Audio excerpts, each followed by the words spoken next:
Hi everybody, welcome back to my channel. It's Russell with Ink and Paper Blog. How are you today? I hope you are very well. It is Tuesday, and as I told you, Tuesday is my last day of work before I'm off for an entire week. So, yeah, my parents are on their way, my brother is on the way with his wife and 2 children, and everyone's coming in over the next few days. My in-laws are actually here through Thursday of next week, so yeah, there's a lot going on, but I am excited to talk to you guys. I do want to mention the fires of Northern California. They're not really even contained, and 2 new fires started today.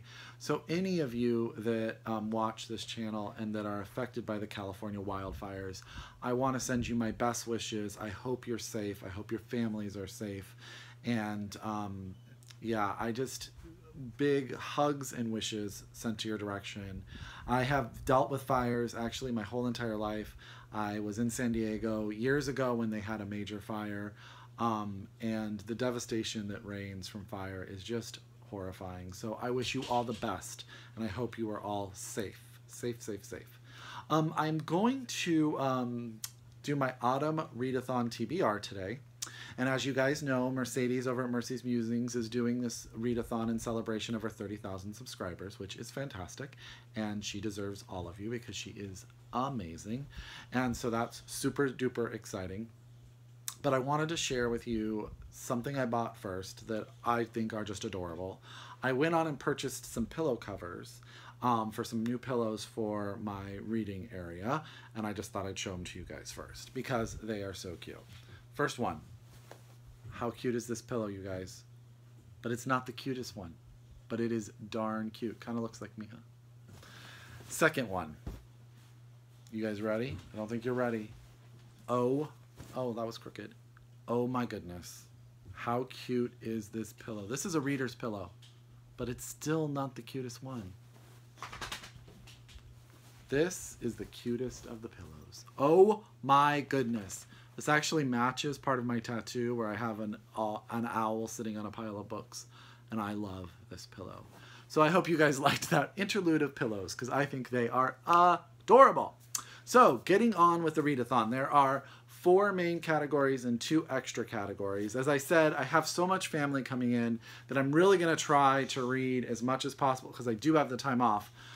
But no one in my family are readers other than Joseph's coming, and my brother does read a bit, but I have a feeling that there will not be as much reading time as I want in this week off. But here we go.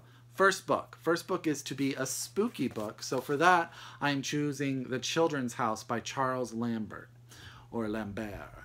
And this is set on an estate in the middle of sort of nowhere. There's a rich, eccentric millionaire who lives there by himself, and all of a sudden 2 children appear on his doorstep, and he takes them in, and as time goes on, more and more children wind up on his doorstep and in his house, and as they explore the house, they learn the secrets not only of it, but also of the man who lives there, who is sort of secluded. I liked this line. It said, weaving elements of psychological suspense, Jamesian stream of consciousness, and neo-Gothic horror. The Children's Home is a genre-defying, utterly bewitching masterwork. I think that sounds pretty creepy. I don't read a lot of creepy stuff, but this cover is even creepy. So, that's The Children's House by Charles Lambert. The next book is to read some sort of nonfiction that is natural or set in a cold climate. And as I've told you guys before, I don't do a lot of nonfiction, but I kind of have a book. It's a little bit of a push that I'm going to throw into this category. And that is Endurance by Alfred Lansing. And this is a nonfiction book about a 1914 exploration to the Antarctic. And this is a true story based upon a ship called the Endurance that winds up getting frozen in the ice and crushed. And part of the crew gets on a little raft to try to travel, I want to say, 800 and something miles? 850 miles to the South Atlantic's the southmost point that's inhabited to try to save not only themselves, but the people that they've left behind on the Endurance in Antarctica. So my boss's boss recommended this book to me. I think that fits the bill as far as cold weather goes, and it's supposed to be an incredible nonfiction novel about a very, very trying event. So that's Endurance by Alfred Lansing. The next book is supposed to be a fiction novel set in a cold climate. And for that, I chose To the Bright Edge of the World by Eowyn Ivey. Now, I have read The Snow Child, which was shortlisted for the Pulitzer by Ms. Ivey, and it was fantastic. If you haven't read it and you are looking for a book to fit this part of the category, highly recommend The Snow Child. It is probably available at your library or a used bookstore, and it is fantastic. This is her book that came out this year. It is set in the late 1885 Alaska in the winter, and it's about a man who goes on an expedition to explore the rural, undiscovered wilderness of Alaska, and he tells his story through journal entries, and his wife, who is pregnant, is left at home, and you also get her story about living in a town in Alaska and sort of the social constructs around her and what's going on there. So you have two sides of the story. I don't know much more about it than that. I do know it's a bit of a chunkster, but I've heard only good things about it. And Alaska in the winter, I can't imagine it gets any colder than that. So that's To the Bright Edge of the World by Eowyn Ivey. And Ron Rash, who I've always wanted to read, blurbs the book, so I think it's probably going to be pretty good. The next book is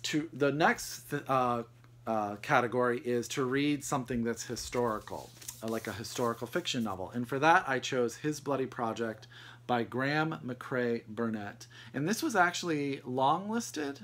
I don't know if it was shortlisted for the Man Booker last year, but this is another murder mystery, and I'm only going to read you the first paragraph because I was trying to figure out how I would do a small synopsis of it, and I didn't think I could do it justice. But it says, a brutal triple murder in a remote Scottish farming community in 1869 leads to the arrest of 17-year-old Roderick Macrae. There is no question that Macrae committed this terrible act. What would lead such a shy and intelligent boy down this bloody path? And will he hang for his crime? And I believe there's some connection between the character, the fictional character, who is actually based on a real character, and the author of this book.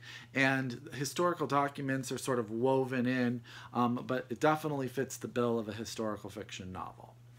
The last two bonus prompts you don't have to do if you're not going to, but I really liked some of the books on my shelf that fit it, so I thought I would throw them in. And the first one is to read a short story collection. And for that, I chose Children of the New World by Andrew Weinstein. And this is a, speculative short fiction novel. Now, I read the first story in this a while ago, and I really, really liked it. It's the story of a family who has a young boy who is a robot, who is their son, and he starts to have mechanical issues, and the debate is whether or not to return their son to get a newer model or a different model, or whether or not to keep him. They definitely have affection for the son, and it's sort of that juxtaposition. Who's your family? Your family who's who you make it, and then but when your family member can be returned, what's that decision? I really love that for a short story, so I'm excited to get to the rest of them. So that's The Children of the New World by Alexander Weinstein. Pretty cool cover too. And the last book is supposed to be, you know how Mercedes loves books with young female narrators or main characters.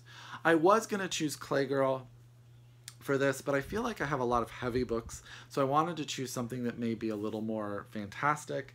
So I chose Attica Witch by Nnedi Okorafor. This is actually a YA novel about a young Nigerian girl who was born in New York but moves to Nigeria, who is albino. And she is very good at sports, very athletic, and winds up being part of a magic school and sort of put on an adventure, on a quest.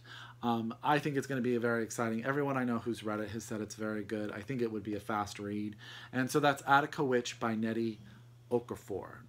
And I love her. If you don't follow her on Twitter, you really should. So that is my autumn readathon TBR. I'm really hoping that I can do a lot of reading over the next 7 days, but I don't know. You know how family can be, and we do have that party on Saturday. So what do you think? Have you guys read any of these books? Let's talk about them below. Do any of them spike your interest? Would you put them on your list?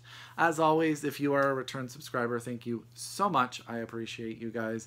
And if you are new to my channel, welcome. I hope this you like this video. And until next time, happy reading, and I'll talk to you soon. Be safe.